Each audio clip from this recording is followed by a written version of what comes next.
अस्सलाम वालेकुम ब्रदर। आज का जो हमारी वीडियो का टॉपिक है वो ये है कि क्रेन की इंस्पेक्शन कैसे की जाती है। If you are working on installation site या फिर आप किसी भी ऐसी जगह पे हैं कि आपके पास कोई क्रेन काम कर रही है, तो क्रेन की इंस्पेक्शन कैसे की जाती है, कौन कौन से मेन पॉइंट्स हैं जो इसमें देखे जाते हैं और किन चीज़ों पर कोई कंप्रोमाइज़ नहीं किया जाता और चेकलिस्ट कैसे मेंटेन की जाती है, वो सारी चीज़ें हम आज इस वीडियो में जानते हैं। तो सबसे पहले अब हमारे पास एक मोबाइल क्रेन है यहाँ पर, और मोबाइल क्रेन के साथ कुछ पॉइंट्स हैं जो लाइक के फर्स्ट कौन कौन से पॉइंट्स हैं, या जिसका ये पॉइंट है या बीज है या हाइड्रोलिक्स का है। तो हर एक पॉइंट को हम डिटेल में डिस्कस करेंगे। पॉइंट वहाँ पे लिखा हुआ है और मैं आपको साथ साथ गाइड भी करूंगा और साथ साथ आपको बताऊंगा कि किन चीज़ों को आपने फॉलो करना। तो वीडियो स्टार्ट करते हैं। फर्स्ट स्टार्टिंग तब तक आप सब्सक्राइब कर लें और हमें आपकी सब्सक्रिप्शन सबसे ज़्यादा अजीज है। Thank you so much. सबसे पहली बात है जी, क्रेन का body and structure. Body and structure क्या है कि ये क्रेन है पूरी, ठीक है, ये पूरी इसकी बॉडी है। ओके, ये पूरी इसकी बॉडी है।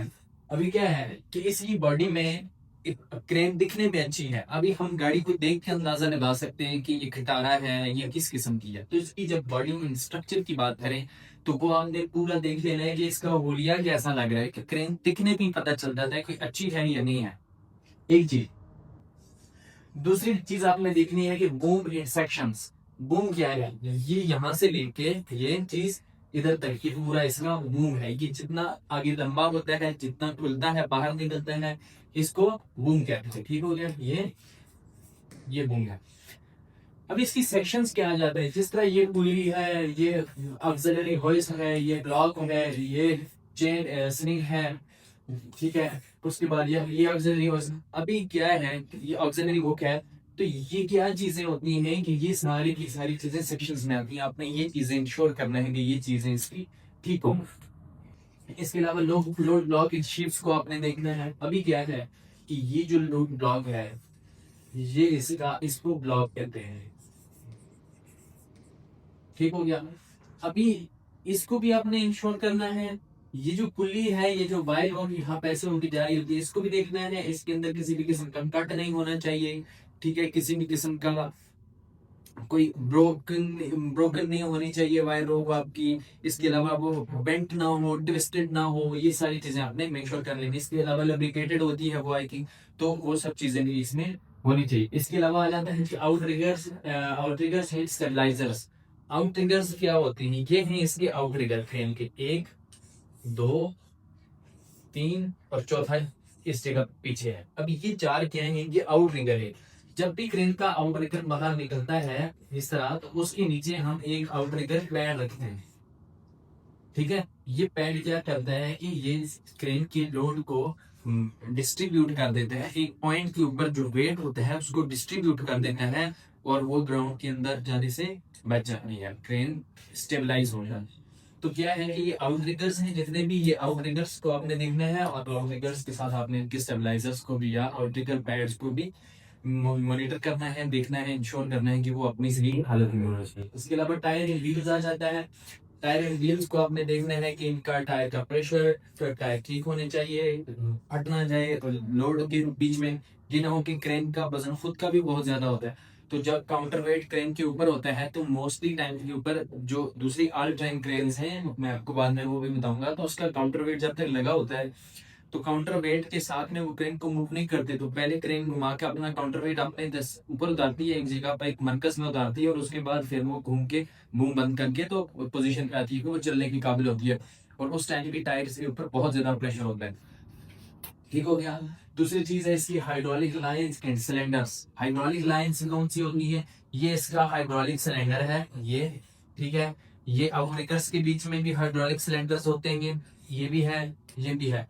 और इसके अंदर भी हाइड्रोलिक सिलेंडर्स होते हैं। और जो है हाइड्रोलिक लाइंस कौन सी होती है? अभी ये हाइड्रोलिक सिलेंडर है, तो ये कहीं ना कहीं से इसका पाइप आया हुआ होता है ना, जो इसको पुश कर रहा होता है, जो पाइप को पुश करता है। जो हाइड्रोलिक सिलेंडर जिसमें इस्तेमाल करते हैं, वो गारे गारे जितने भी पाइप ऐसे ऐसे जा रहे होते हैं क्रेन के साथ, वो सारे के सारे जो है वो हाइड्रोलिक लाइंस करा रहे हैं।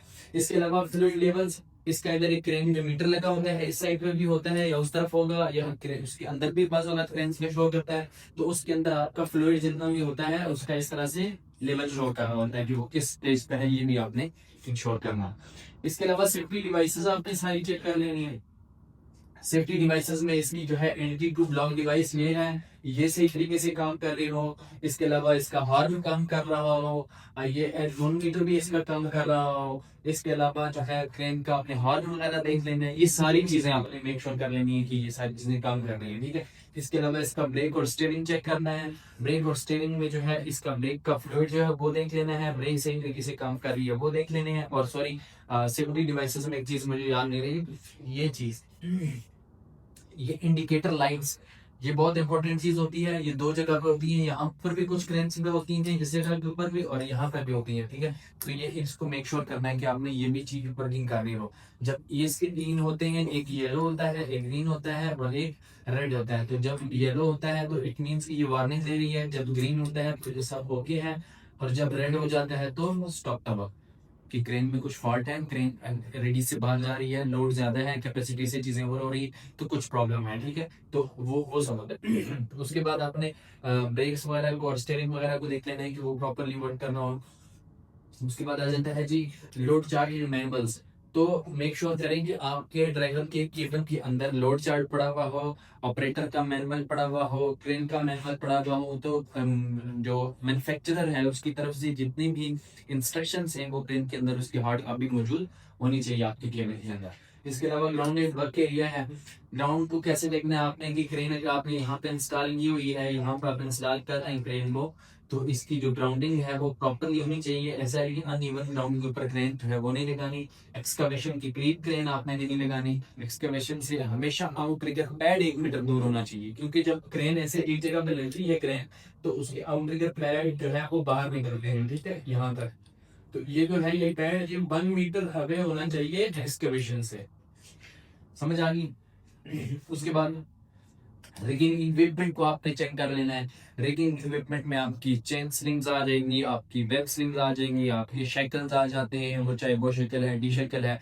इसके अलावा रिंग क्लचेस आ जाते हैं, वो कोई भी चीज़ है, वायर रोप्स आ जाती है। जितनी भी चीज़ों के साथ जो रिगिंग मटेरियल आपने जिससे लोड उठाना होता है, सामान उठाना होता है, वो सारा इक्विपमेंट आपने चेक कर लेना है। और आपकी रिकॉर्ड फाइंडिंग्स, जितनी भी फाइंडिंग्स होती हैं उनको आपने रिकॉर्ड करना है। रिकॉर्डिंग के बाद क्या है कि आपने चेकलिस्ट मेंटेन की है वो करनी है, कोई नोट्स बनाने हैं वो बनाने हैं, कोई भी ऐसा डॉक्यूमेंट बना रहे हैं जो इंश्योर करे कि आपने इंस्पेक्शन कर ली है अपने रिस्पॉन्सिबल पर्सन की, जो आप कहीं या कोई भी हम सिग्नेचर कर लेते हैं और उसके बाद से ये खलास हो जाता है। तो ये था क्रेन इंस्पेक्शन का मेथड। अगर आपको इसकी कोई चीज़ समझ नहीं आई तो आप कमेंट सेक्शन में पूछ सकते हैं, और अगर मजीद आप कुछ और किसी टॉपिक के ऊपर वीडियो चाहते हैं या इसी की किसी एक मेन पार्ट के ऊपर आप मजीद कोई वीडियो चाहते हैं तो कमेंट सेक्शन में आप मुझे बता सकते हैं। सब्सक्राइब जरूर करके जाइएगा। अल्लाह हाफिज़।